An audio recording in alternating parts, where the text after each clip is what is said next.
40 টাকা কইছে এর থেকে 40 টাকা করে ভাবি, ঠিক আছে ভাই, তোমার 40 টাকা করে দেবো। জিরানি যাবো আমি বলি না স্টেশন নামো, এই কথা আমি বলি। আমি জিরানির ভিতরে আছি, আমি যদি জিরানির বাইরে যেতাম তাহলে আমার বলতো ভাই আপনি আরো 20 টাকা দেন। 100 টাকা নোট দিছি, রাইখা দিয়ে টাকা দেবো না। ওনার জিগাইছে বাইরে, আমি জিরানির বাইরে, জিরানি বাইরে নয়, তুই আমার 20 টাকা দে। দিব না,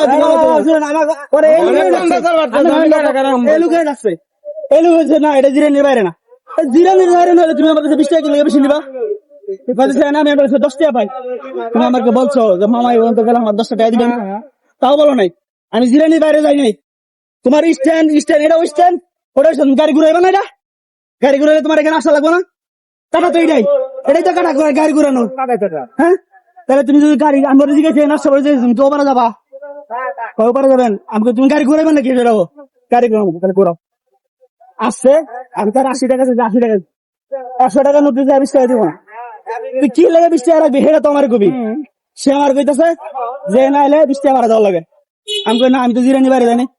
আমি এই কথা বলা পরে উনি বলা যে এটা কি জিরানির বাইরে না, মনে বলতেছে না এটা জিরানির ভিতরে। ও রোডের অর্ডার না, ঠিক আছে। আমার দাবি রাখে, আমার মসজিদে নামাজ বাইরে নামাজ রাস্তা আমার এই জায়গায় উঠছে, তুই বেড়া সারাই না তো নামাজ পড়স না, আমার এই শিখা হয়।